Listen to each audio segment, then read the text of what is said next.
Indonesia merupakan negara yang indah dengan kekayaan alam berlimpah. Setiap jengkal wilayahnya memiliki keunikan tersendiri. Lautan, pegunungan, dan hamparan sawah yang luas menjadi rumah bagi berbagai suku, etnis, dan ras. Inilah Indonesia, negara yang terbingkai dengan keragaman budayanya. Namun keindahan itu kini semakin menghilang karena ulah manusia. Seperti salah satu masalah terbesarnya kini adalah sampah plastik. Tingginya angka jumlah plastik yang dikonsumsi manusia mengakibatkan banyak kerusakan lingkungan. Menurut Kementerian Lingkungan Hidup dan Kehutanan KLHK mengakui bahwa pada tahun 2020 produksi sampah nasional meningkat mencapai 67,8 juta ton dibandingkan pada tahun 2018 yang mencapai 64 juta ton. Hal ini pada akhirnya menambah timbunan di tempat pemrosesan akhir TPA. Timbunan sampah yang menggunung dapat memicu terjadinya longsor dan menambah produksi gas metana yang sewaktu-waktu dapat terjadinya ledakan yang memakan banyak korban jiwa.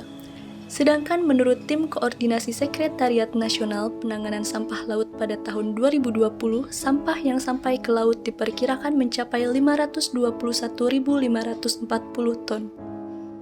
Peningkatan sampah plastik dikarenakan kebiasaan manusia dalam menggunakan plastik untuk kebutuhan sehari-harinya.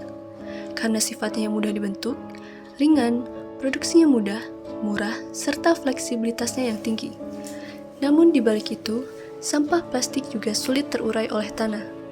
Butuh 100 hingga 500 tahun lamanya untuk plastik dapat terdegradasi dengan sempurna. Maka dari itu, jika hal ini terus berlangsung tanpa adanya solusi, akan berdampak pada pencemaran lingkungan, ekosistem flora dan fauna terancam punah, bencana terus melanda, berbagai penyakit meningkat, serta estetika lingkungan yang hilang.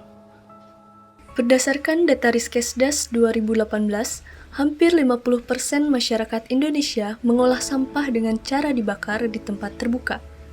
Namun, hasil dari pembakaran sampah plastik dapat menimbulkan emisi gas seperti karbon dioksida, sulfur oksida, nitrogen oksida, dioksin, dan furan. Menurut laporan dari World Health Organization (WHO), emisi dari pembakaran sampah plastik lebih besar pada karbon monoksida dan nitrogen oksida, serta diikuti oleh gas-gas lain.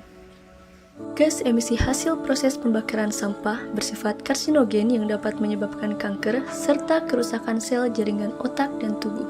Selain itu, emisi hasil pembakaran sampah plastik juga dapat menyebabkan perubahan iklim karena meningkatnya gas rumah kaca di atmosfer.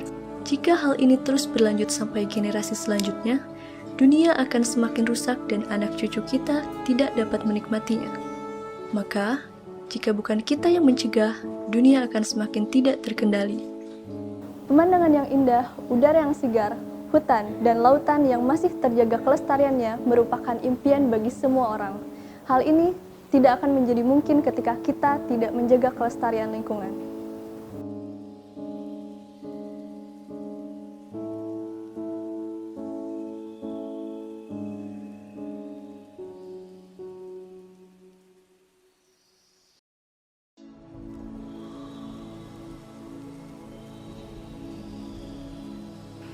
Maka dari itu, kami menyarankan bahwa pengadaan alat ini diaplikasikan di tiap kabupaten kota di 34 provinsi dan dikelola oleh pemerintah daerah khususnya Dinas Lingkungan Hidup daerah masing-masing.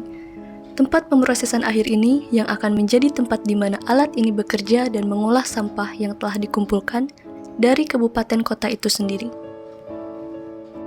Demi mewujudkan Sustainable Development Goals yang ketiga, 13, 14, dan ke-15, serta masalah urgensi di Indonesia, bencana alam akibat sampah plastik, maka kami memberikan solusi, alat yang bersifat futuristik yang kami beri nama Smazwate, Smart Machine Zero Waste Technology